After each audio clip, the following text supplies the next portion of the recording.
Hi everyone, we've got a modulus function question here. So it says figure 1 shows the sketch of a graph with the equation y is equal to 3 times the modulus of x minus 2 add 5. The vertex of the graph is at the point P as shown in figure 1. Find the coordinates of P. So the first thing I would say is it's very comparable with completing the square. So like imagine we had 3x minus 2 all squared add 5.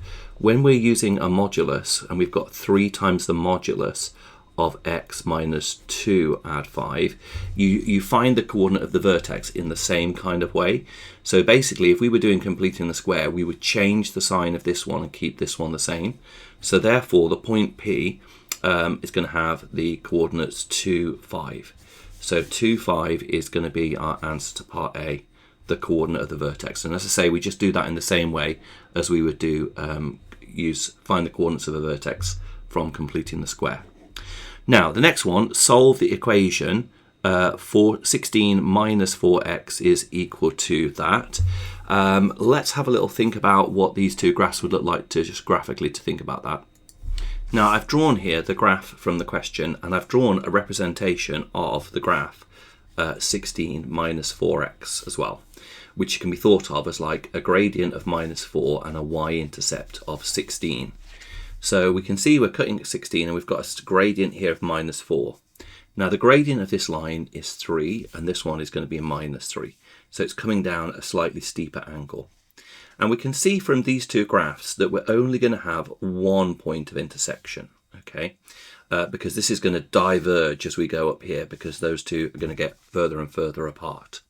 And further to that, this point here is in the positive bit. So this is where this region down here is where the modulus has made the negative bit go positive here. So therefore, I'm going to solve the equation 16 minus 4x is equal to 3. And I'm going to think about it with the modulus bracket being positive as the one that's going to give us our solution. So therefore I'm going to say 16 minus 4x is equal to 3x minus 6 add 5. So therefore 16 minus 4x is equal to 3x minus 1. So that's going to give me 17 over 7 is equal to x, because 16 add 1 is going to be 17 and 3x add 4x is going to be 7x there. So you go from there to 17 equals 7x and then you divide by 7. So that's our answer there to part B. And as I say, we don't need to worry about there being another solution because our visual representation, we can see that there is only actually one solution coming from that graph. Now, this next bit is super popular. I cannot emphasize how popular this next bit is. This next bit we're about to look at comes up, I mean, my goodness, this must be the 4th or 5th question, 6th question at least I've seen with this. Very, very popular. The line L with the equation y is equal to kx add 4, where k is a constant. Given that L intersects that curve at 2 distinct points, find the range of values of k. Well, let's just go back to sketching our modulus function again. So here we are. Here's our modulus function. Just a quick rough sketch again. I anticipated that this is going to be 11 here because in our equation, when x is 0, we're going to have minus 2, and the modulus of minus 2 is 2, and 3 times 2 is 6, and 6 add 5 is 11. So, and then here's our point P, which we know has coordinates 2, 5. So there's our quick representation of our graph there. That's P. Now, we got this equation, which is, what is it? It is kx add 4. So it's going through this point here, 4. And we've got a range of values that k could possibly be. So I like to kind of use this with a ruler on its end, illustrating this. And it says that it intersects it at 2 distinct points. Now, if we imagine we've got our gradient here, let's imagine we've got a negative gradient there for our curve, and it's going to intersect at 2 distinct points, okay? So the first point is we're going to go round, round, round, and when we get to this point here, it's going to intersect it exactly once. and any gradient greater than that will intersect twice. Okay, so that's going to be where our first point of intersection is.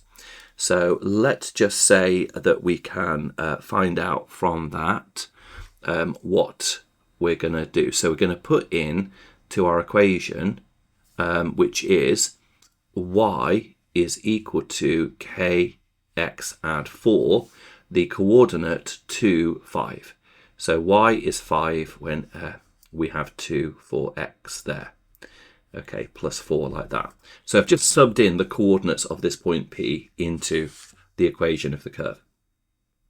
Now that's going to give me 5 take away 4 is 1. So 1 is equal to 2k. So k is equal to 1/2. So we're going to say that k needs to be greater than 1/2. So k has to be greater than 1/2 in order for us to have 2 points of solution. Okay, 2 points of intersection, because we've got 1 point there when we have when we hit this coordinate of P. Now we're going to have 2 as we keep on going round, as the gradient keeps on increasing beyond 1/2. We're going to have 2 solutions, 2 solutions, 2 solutions, 2 solutions, all the way up until we get to up here, where the ruler, you can see, has become parallel with this line here. And that's the point at which there will be there'll only go to be one solution at that point, okay? And that is where we have a gradient of 3, because the gradient of this line is 3 from the equation of y is equal to the modulus of 3x minus 2 add 5. Because remember we said earlier in the question that this part of the line here is essentially where we've got the modulus function as kind of like left it as being positive. So the modulus function is thinking of this as y is equal to 3 times x minus 2 add 5. Okay, so in other words, y is equal to 3x minus 6 add 5. So y is equal to 3x minus 1. So this is what the curve would have been like. So we can see that we have a gradient of 3 here. So therefore, our range of values, okay, is we're going to say that k needs to be less than 3, because once it reaches 3, there's only one solution, as we saw a moment ago from our ruler, like that. The 2 lines are parallel there, so only one solution. But it has to be, as we saw, it needs to be greater than 1/2. Okay, and let me just for one last time just illustrate that point again, because I know it's a new idea for many of you. So basically, here's our line. We've got our gradient. We go along. We hit the curve here. We hit the equation, the modulus graph, and we get one solution at the point where x is 2 and y is 5. So we sub that in there to find out what k is, and that gives us k is 1/2. Now, as k gets greater, we've now got 2 solutions. So when k is greater than 1/2, we're having 2 solutions all the way around up until we get to here, where the ruler and the line here are parallel. And at that point, there is only one solution. And that gradient of this line here is 3. So therefore, the range of values of k is less than 3, but k is greater than 1/2. Sometimes in this question, just to finish it off, they'll ask you to write the answer in set notation, but they haven't done that on this occasion. All right, I hope you found that helpful. Thank you for watching. Remember, as always, if you could like and subscribe to the channel, that will help me keep on making more videos moving forward. And thank you for watching, and I'll see you in the next video.